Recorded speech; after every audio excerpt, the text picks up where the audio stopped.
বঙ্গোপসাগরে হালকা পাতলা একটা ঘূর্ণাবর্ত তৈরি হবে। আর এই ঘূর্ণাবর্তের কারণেই দক্ষিণবঙ্গের একাধিক জেলায় নিম্নচাপ প্রবেশ করবে বঙ্গোপসাগর থেকে, যা থেকে আগামী দিনে দক্ষিণবঙ্গের একাধিক জেলায় বৃষ্টি হবে। তাতে একটানা 4 থেকে 5 দিন ঝড় বৃষ্টির আশঙ্কা আছে। আবারও বর্ষা বইবে দক্ষিণবঙ্গের একাধিক জেলায়। তো বন্ধুরা, ঘূর্ণাবর্তটা যে তৈরি হচ্ছে কবে থেকে তৈরি হবে এবং দক্ষিণবঙ্গের একাধিক জেলায় কবে থেকে নিম্নচাপ প্রবেশ করতে যাচ্ছে, একটানা কতদিন ঝড় বৃষ্টি থাকবে, এছাড়া আজকে এবং আগামীকাল বৃষ্টির কোনো সম্ভাবনা আছে কিনা, এছাড়া তাপমাত্রা কেমন থাকবে দেখে নেব। আজ 24শে জুন, সোমবার 2024। বঙ্গোপসাগরে আজকের দিনে ঘূর্ণাবর্ত দেখতে পাচ্ছি না, বা আগামী 26 তারিখেও ঘূর্ণাবর্ত থাকছে না। 27 তারিখের মধ্যে গেলে দেখুন হালকা পাতলা একটা পাকের মতো থাকবে। আর এই পাকের কারণেই বঙ্গোপসাগর থেকে যতগুলা নিম্নচাপ আছে, এই নিম্নচাপগুলো প্রবেশ করবে দক্ষিণবঙ্গের একাধিক জেলায়, যা থেকে ত্রিপুরা সহ বাংলাদেশের একাধিক জেলায় দিনভর ঝড় বৃষ্টি শুরু হবে আগামী 26 তারিখ থেকেই। দেখুন এই যে পাকটা শুরু হতে যাচ্ছে আমাদের ভারতের উপকূল ধরে, বিশেষ করে উড়িষ্যার উপকূলের দিকে এই ঘূর্ণাবর্তটা তৈরি হবে। আর ঘূর্ণাবর্তের পাকের কারণে দক্ষিণের দমকা হাওয়া বয়ে চলবে বঙ্গোপসাগর থেকে ত্রিপুরা বাংলাদেশের একাধিক জেলায়, যার কারণে বঙ্গোপসাগর থেকে নিম্নচাপগুলি প্রবেশ করতে যাচ্ছে। দেখুন 27 তারিখ থেকে যে ঘূর্ণাবর্তটা তৈরি হচ্ছে, এরই মধ্যে হালকা পাতলা নিম্নচাপ থাকবে। তবে এই ঘূর্ণাবর্তটা থেকে ঘূর্ণিঝড় তৈরি হবে না। এই ঘূর্ণাবর্তটার কারণেই আগামী দিনে কিন্তু নিম্নচাপ প্রবেশ করতে যাচ্ছে দক্ষিণবঙ্গের একাধিক জেলায়। দেখুন ত্রিপুরা সহ বাংলাদেশের একাধিক জেলায় নিম্নচাপ আমরা দেখতে পাচ্ছি। আমরা যদি আজকে এবং আগামীকালকের মধ্যে দেখি, তাহলে কিন্তু আজকে সকাল থেকে আমরা দেখতে পাচ্ছি উত্তরবঙ্গের জেলার মধ্যে নিম্নচাপ রয়েছে, যা থেকে বৃষ্টির আশঙ্কা আছে শিলিগুড়ি, আলিপুরদুয়ার, গুয়াহাটিতে। এছাড়া বাংলাদেশের সিলেট এবং ময়মনসিংহের দিকে। এছাড়া বাকি জেলাগুলি পরিষ্কার। আজকে দুপুরের মধ্যে গেলে তেমন বৃষ্টির সম্ভাবনা নেই। ত্রিপুরা বাংলাদেশের একাধিক জেলা পরিষ্কার। বিকালের মধ্যে চট্টগ্রামের দিকে কিছু নিম্নচাপ শুরু হবে, যা থেকে সন্ধ্যারাত্রির মধ্যে হালকা পাতলা বৃষ্টি হতে পারে চট্টগ্রাম এবং আমাদের ত্রিপুরায়।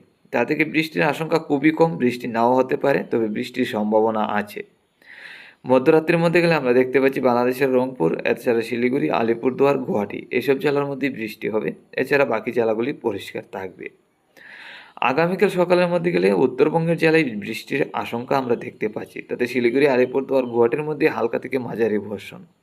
এছাড়া বাংলাদেশের রংপুর এবং সিলেটের মধ্যে হালকা পাতলা ছিটাফোঁটা বৃষ্টি হতে পারে। এছাড়া বাকি জেলাগুলি পরিষ্কার থাকবে। আসামের শিলচর, করিমগঞ্জ, হাইলাকান্দি জেলায় আগামীকাল সকালের মধ্যে মেঘলাভাব এবং হালকা পাতলা বৃষ্টিরও সম্ভাবনা আছে। আগামীকাল দুপুরের মধ্যে গেলে এই নিম্নচাপ চলে আসবে চট্টগ্রামের দিকে। তা থেকে আগামীকাল দুপুরের মধ্যে হালকা থেকে মাঝারি বর্ষণ হবে চট্টগ্রাম এবং আমাদের ত্রিপুরায়। এছাড়া বাকি জেলাগুলি একদম পরিষ্কার থাকবে, মেঘলাভাব থাকলেও বৃষ্টি হবে না। বিকাল থেকে সন্ধ্যারাত্রির মধ্যে আমরা দেখতে পাচ্ছি তেমন বৃষ্টির সম্ভাবনা নেই, মোটামুটি পরিষ্কার হবে। মধ্যরাত্রির মধ্যে একদম পরিষ্কার থাকবে, বৃষ্টি হবে না ত্রিপুরা বাংলাদেশে, শুধু আলিপুরদুয়ার, গুয়াহাটির দিকে বৃষ্টির সম্ভাবনা আছে। এখন দেখে নিচ্ছি 26 তারিখ থেকে যে দিনভর ঝড় বৃষ্টির আশঙ্কা ছিল, আজকের আপডেটটি কী রয়েছে। আমরা 26 তারিখ বুধবারে দেখতে পাচ্ছি সকাল থেকেই উত্তরবঙ্গের জেলায় শিলিগুড়ি, আলিপুরদুয়ার, গুয়াহাটি সহ বাংলাদেশের রংপুর, সিলেটের দিকে হালকা থেকে মাঝারি বর্ষণ থাকবে। দুপুরের মধ্যে নিম্নচাপ চলে আসবে বাংলাদেশের চট্টগ্রাম, ঢাকা, কুমিল্লা, বরিশাল এবং আমাদের ত্রিপুরার দিকে, যা থেকে হালকা পাতলা ঝড় বৃষ্টি হবে এইসব জেলায়। এছাড়া বাংলাদেশের বাকি জেলাগুলি পরিষ্কার। উত্তরবঙ্গে শিলিগুড়ির সাইড নিয়ে হালকা পাতলা ঝড় বৃষ্টির সম্ভাবনা আছে সকাল থেকে দুপুর পর্যন্ত। তারপর দুপুর থেকে বিকাল পর্যন্ত ঝড় বৃষ্টির আশঙ্কা রয়েছে সম্পূর্ণ বাংলাদেশ, আমাদের ত্রিপুরা, আসামের শিলচর, করিমগঞ্জ, হাইলাকান্দি জেলায়, যা থেকে হালকা পাতলা বৃষ্টি হতে পারে। মধ্যরাত্রির মধ্যে গেলে মোটামুটি পরিষ্কার। তো 27 তারিখের মধ্যে একই রকম পরিস্থিতি, সকাল থেকে উত্তরবঙ্গের জেলাগুলি থেকে বৃষ্টি, দুপুর থেকে বিকাল পর্যন্ত ঝড় বৃষ্টি থাকবে ত্রিপুরা বাংলাদেশের একাধিক জেলায়। তারপর 28 তারিখের মধ্যে গেলে একই রকম পরিস্থিতি, সকাল থেকে বৃষ্টি নেই, দুপুরের পর থেকে বিকাল থেকে হালকা থেকে মাঝারি বর্ষণ রাত্রি পর্যন্ত হবে, তারপর মধ্যরাত্রি থেকে আবারও পরিষ্কার হবে। 29 তারিখ সকাল থেকে আবারও ঝড় বৃষ্টি আমরা দেখতে পাচ্ছি, তাতে দিনভর ঝড় বৃষ্টি থাকবে। তো বন্ধুরা, ঝড় বৃষ্টি বাড়তে থাকবে আগামী দিনগুলিতে। 26 তারিখ থেকে হালকা পাতলা ঝড় বৃষ্টি, 27 তারিখ থেকে ঝড় বৃষ্টির পরিমাণ বাড়বে, 28 তারিখের মধ্যে ঝড় বৃষ্টি বাড়বে, 29 তারিখের মধ্যে আরও ঝড় বৃষ্টি বাড়তে দিকে থাকবে। চলে এলাম তাপমাত্রায়। আজকে দুপুরের মধ্যে যদি তাপমাত্রা দেখি, তাহলে বাংলাদেশে থাকবে 33 থেকে 34, আমাদের ত্রিপুরা যে একই রকম 32 থেকে 33-এর কাছাকাছি।